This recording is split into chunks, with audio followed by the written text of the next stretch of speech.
Welcome back guys, Pokemon ultimate journey के episode number 46 में आप सभी का स्वागत है। तो ये एपिसोड काफ़ी ज़्यादा मज़ेदार होने वाला है, तो इस वीडियो को फुल वॉच ज़रूर करना। तो चलिए स्टार्ट करते हैं।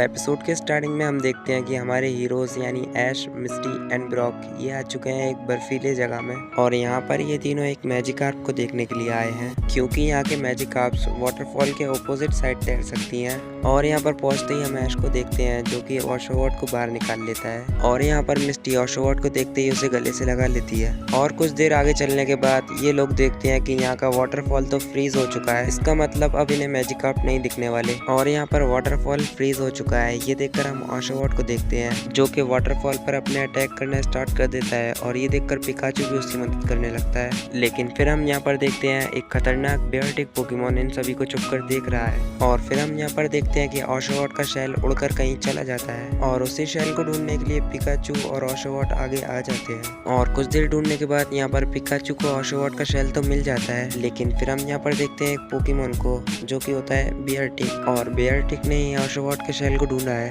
और इसीलिए ऐश यहाँ पर बेयरटिक को थैंक यू बोलता है। और यहाँ पर बेयरटिक के बोलने से ही चारों तरफ बर्फ जम जाता है, और ऐश, पिकाचू और बाकी सबके भी पैर जम जाते हैं, और ये देखकर बेयरटिक वहाँ से भाग जाता है। ये देखकर ऐश समझ जाता है कि बेयरटिक को कुछ तो प्रॉब्लम है, और बर्फ से छुटकारा पाने के लिए ऐश निकालता है अपने टैलेंट फ्लेम को। यहाँ पर टैलेंट फ्लेम की मदद से सभी लोग बर्फ से छुटकारा पा लेते हैं, और यहाँ पर ऐश टैलेंट फ्लेम को बेयरटिक का पीछा करने को बोल देता है। लेकिन फिर मिस्टी यहाँ पर बोलती है उसका पीछा करना है, लेकिन हम बेयरटिक का पीछा क्यों करें। फिर ऐश बताता है कि मैंने बेयरटिक की आंखों में देखा था और वो थोड़ा उदास लग रहा था। फिर हम यहाँ पर देखते हैं कि ऐश अपने दो और पोकेमॉन निकाल लेता है, स्नोलैक्स और इncineroar। फिर यहाँ पर ऐश इन दोनों पोकेमॉन से बर्फ तोड़ने के लिए बोल देता है, केव जैसा रास्ता बना सके। और यहाँ पर ऐश की हेल्प करने के लिए मिस्टी और ब्रॉक भी अपने पोकेमॉन्स को भेज देते हैं, और यहाँ पर सभी लोग मिलकर जमे बर्फ को तोड़ना स्टार्ट कर देते हैं। और दूसरी तरफ हम देखते हैं कि यहाँ पर पिकाचू, टैलेंट फ्लेम और ओशोवॉट फिर से बर्फ में जम चुके हैं, और सिर्फ ऐश के पोकेमॉन ही नहीं, इस फॉरेस्ट के सारे पोकेमॉन्स बर्फ में जम चुके हैं। सब हुआ है बेयरटिक की वजह से। और यहाँ पर सबको छुड़ाने के लिए इncineroar यूज करता है फायर ब्लास्ट का। फिर हम जैसे ही आगे देखते हैं, हम देखते हैं कि वहाँ पर बेयरटिक भी होता है जो कि ऐश और बाकी सबसे सॉरी बोलता है, लेकिन बेयरटिक की हवा से ही चारों तरफ फिर से बर्फ जम जाती है। और फिर ऐश बेयरटिक के पास जाकर बोलता है कि ये बेयरटिक अपनी पावर्स कंट्रोल नहीं कर पा रहा है। बोलता है तुम तो बड़े कमाल के हो, तुम्हारी फ्रीज पावर देखकर तो लेजेंडरी पोकेमॉन क्योरैम भी खुश हो जाएगा। ऐश बोलता है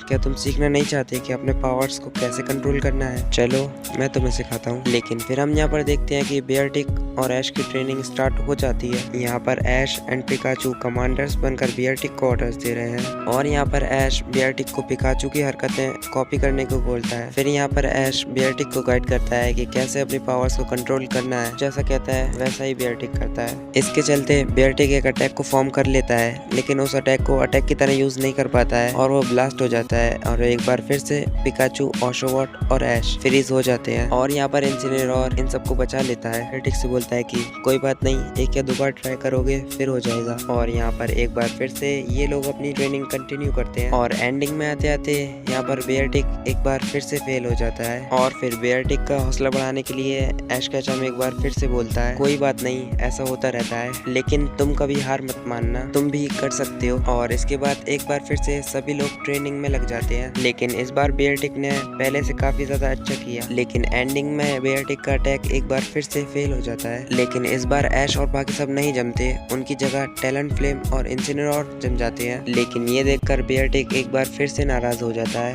इसलिए बेयरटिक थोड़ा आगे जाकर अपने गुस्से को शांत करता है। लेकिन यहाँ पर बेयरटिक को रोकने के लिए ऐश उसके पास चला जाता है और उससे चिपक जाता है, और यहाँ पर बेयरटिक के गुस्से के कारण जमीन दो हिस्सों में बढ़ जाती है, और ये सब लोग नीचे गिरने लगते हैं। लेकिन यहाँ पर बेयरटिक ऐश, पिकाचू और ओशोवॉट को बचा लेता है, और इसीलिए ऐश को ज्यादा चोट नहीं लगती, लेकिन ऐश के पैर में मोच आ जाती है, जिसकी वजह से वो चल नहीं सकता। और फिर ऐश यहाँ पर बेयरटिक से बोलता है बेयरटिक तुम्हारे नुकीले पंजों के सामने ये बर्फ कुछ भी नहीं है, और मुझे पता है तुम यहाँ से आसानी से बाहर जा सकते हो, और इसीलिए तुम यहाँ से बाहर जाओ, और पिकाचू और ओशोवॉट को भी अपने साथ ले जाना, और बाहर जाकर मिस्टी और ब्रॉक को बताना कि मैं नीचे फंसा हुआ हूँ। और यहाँ पर ऐश जैसा कहता है बेयरटिक वैसा ही करता है, और फिर बेयरटिक पिकाचू और ओशोवॉट को अपने कंधे पर बिठा लेता है। लेकिन यहाँ पर बेयरटिक चाहता है ऐश भी उसके साथ जाए, इसलिए बेयरटिक के कहने पर ऐश भी बेयरटिक के ऊपर बैठ जाता है और फिर बेयरटिक क्लाइंब करना स्टार्ट कर देता है। फिर दूसरी तरफ हम ऐश के बाकी पोकेमॉन और मिस्टी और ब्रॉक को देखते हैं जो कि ऐश की तलाश कर रहे हैं। फिर हम यहाँ पर देखते हैं बेयरटिक को जिसका हाथ क्लाइंबिंग करते हुए फिसल जाता है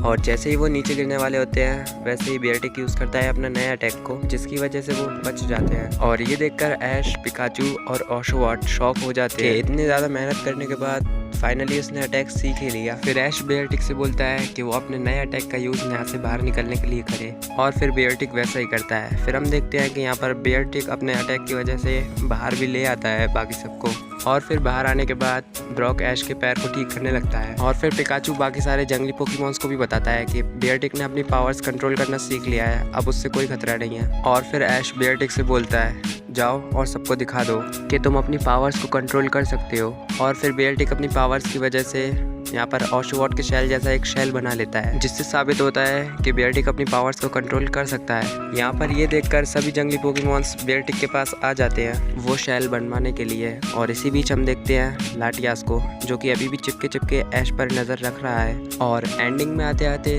ये लोग मैजिकार्प को भी देख लेते हैं और फिर बेयरटिक और बाकी सबको बाय बोलकर हमारे हीरोज अपने सफ़र में आगे बढ़ जाते हैं। आज के लिए बस इतना ही। वीडियो पसंद आई हो तो वीडियो को लाइक करना, चैनल को सब्सक्राइब कर देना। मिलते हैं किसी और असम वीडियो के साथ। Till then peace out.